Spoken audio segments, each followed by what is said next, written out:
Welcome to the Depth Dive. We've got a whole stack of sources you sent us, focusing on this really fascinating place, Malta.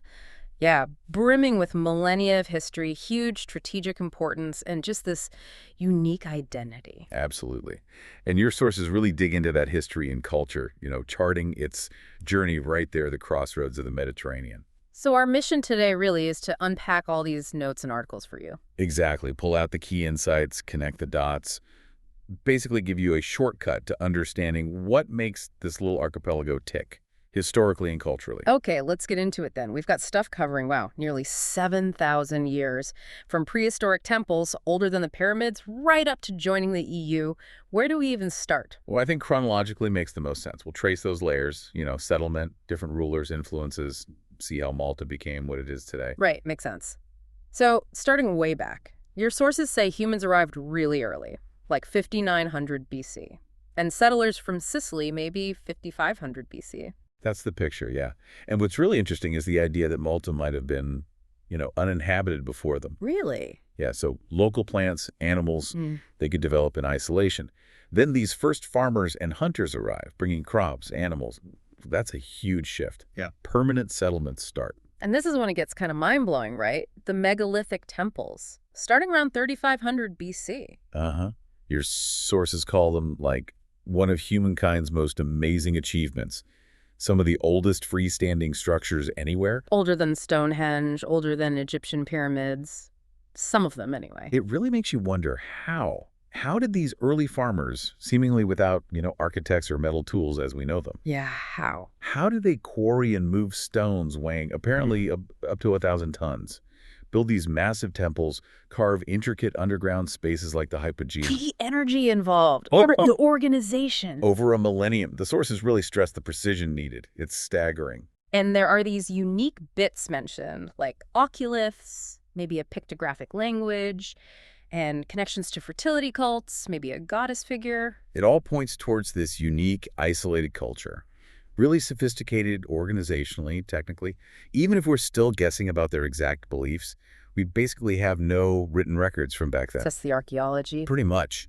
Tools, bits of dwellings, burial sites, and these incredible temples. Yeah. And it's lucky we have them, because later eras, like the Bronze Age, built fortifications right over earlier stuff, erasing traces. So these temples are super precious. Okay, so jumping forward quite a bit, the Phoenicians turn up around the 8th century BCE. That's right. Your sources mention inscriptions, Phoenician influence. Maybe even the name Malta comes from Maleth, their word for stronghold or refuge. Malith, stronghold. Okay. Could be linked to the island's features, cliffs, maybe even the megaliths themselves. You still see hints of it, like the place named Malia. And Greek merchant graves, too, so definitely connected to trade routes. Seems so. But then, after Carthage falls, Malta kind of fades a bit. The sources describe it as maybe decaying, impoverished, Yeah. not really attracting the great world for a while. So its importance wasn't constant. Exactly. That location. Sometimes it's vital, other times it's just out on the edge.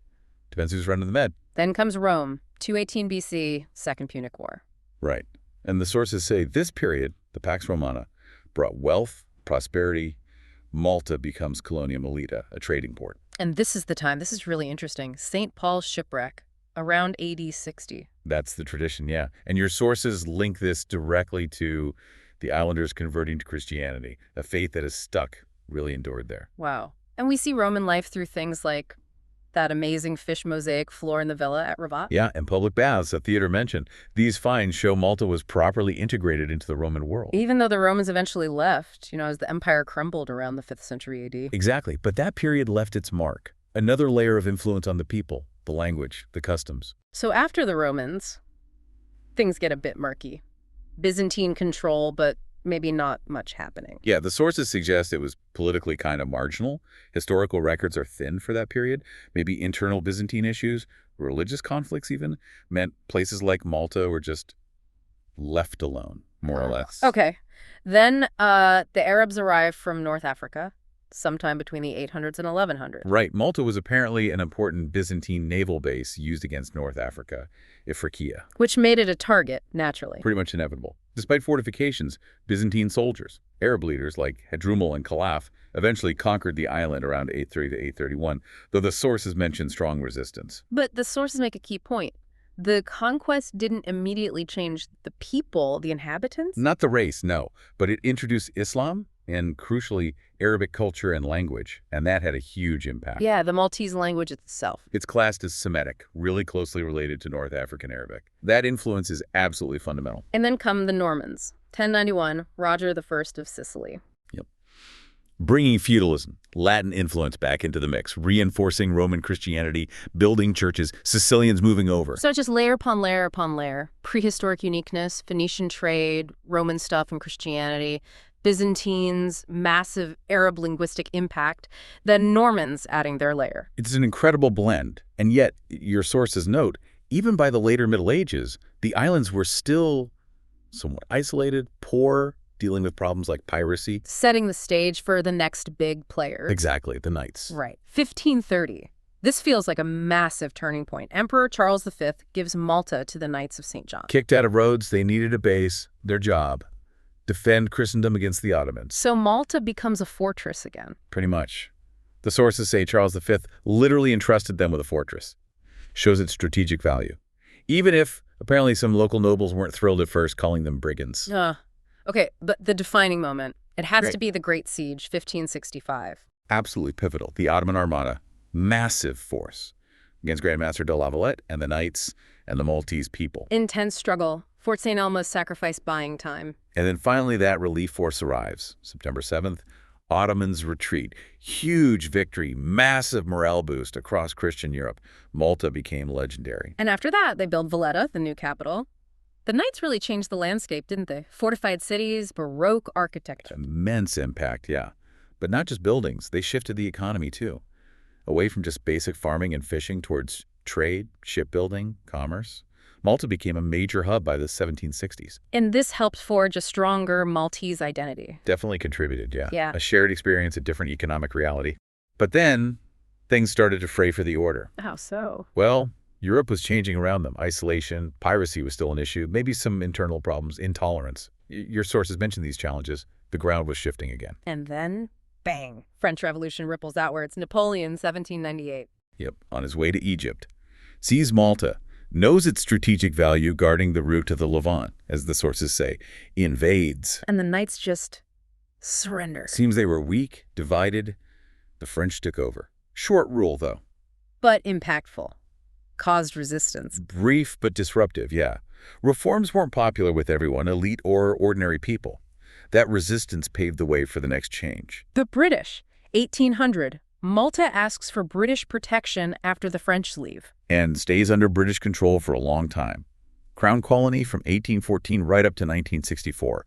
Another profound transformation, political, physical, cultural, economic. Sources mention public works improved things eventually. Yeah, though there were attempts at self-government, like in 1921, described as maybe Malta's most democratic charter then, but didn't last long, wasn't popular apparently. But then, World War II. Malta's back in the spotlight, strategically, massively. Oh, absolutely. Yeah. Churchill famously insisted on holding it despite predictions of, overwhelming bombing raids. And it got hammered, one of the most bombed places on Earth. Incredible resilience shown by the Maltese people during that Second Great Siege, as it's sometimes called, supporting the military, enduring devastation. It's another key part of their national story. So after the war, the path to independence starts. Gradual, your sources say. Yeah, maybe more gradual than in some other places. Yeah. But it gets there. September 21st, 1964, Independence Day. Finally accountable to London, no more, constitutionally speaking. Though ties remained, obviously. Right. And then you had leaders like Don Mentoff pushing for full independence, positioning Malta carefully in the med, dealing with the U.S., Russia, navigating that post-colonial world. It became a republic later, too. Further defining itself. It wasn't always smooth sailing, balancing foreign relations, internal politics after centuries of being ruled by others. And then the modern era, joining the EU in 2004, the Euro in 2008. Big steps. Huge steps. A complex process, according to your sources. Years of talks, a pretty close referendum vote. But it meant integration into European markets. Big shifts in policy. Yeah, required adjustments, but brought expected benefits, too, across different sectors. Economically today, sources say upper middle income, strong manufacturing, and tourism is massive. Tourism has boomed, yeah, especially since 2000. Better flights, low-cost carriers helped a lot, plus diversifying language schools, cruises, cultural tourism. It's vital for the economy now. Absolutely. Though still faces challenges competing with bigger places, naturally. Okay, so throughout all this, the culture, it must be this incredible mix. Language seems key. It really is. Maltese is fascinating, structurally Semitic from that Arabic period, but then just layers and layers of vocabulary from Latin, Italian, Spanish, English. Your sources mentioned maybe some complicated feelings about the Arabic past. Yeah, a bit of ambivalence noted, perhaps linked back to experiences under Arab rule. It's complex. And English came in strongly under the British, obviously. Administration, education created a sort of gap sometimes. A diglossia, yeah, where different languages are used for different things. It just reflects all those layers of history, domination, exchange. You see it in festivals, too. Religious traditions mixed with fireworks, modern stuff. Exactly. That blend is everywhere. Christian, Islamic echoes, European, Arab influences, local traditions evolving. And promoting this heritage, the temples, the history, even the geology. It's big for tourism and national pride now. Definitely. Your sources mention how these cultural displays, sometimes even reinventing traditions a bit to deal with modern issues, are really important now. It's about showcasing that unique identity. Wow. What a journey. From those ancient temple builders moving impossible stones to navigating the EU today. It really was a deep dive. It really was. You see this small island just constantly absorbing influences because of its location. Phoenicians, Romans, Arabs, Normans, Knights, French, British. Each leaving a mark on the language, the culture, the very landscape. Yeah, it's an incredible story of resilience, adaptation, weaving all these different threads into something utterly unique. Truly Maltese. So thinking about that whole journey, from isolation to being this modern European nation, constantly dealing with outside forces, it leaves a question for you, the listener. Yeah. In our world today, which is more connected than ever, what can Malta's story teach us? This place shaped by millennia of absorbing external forces, yet somehow holding on to its core identity. What can that teach us about navigating change and maybe preserving what makes us or our own communities unique?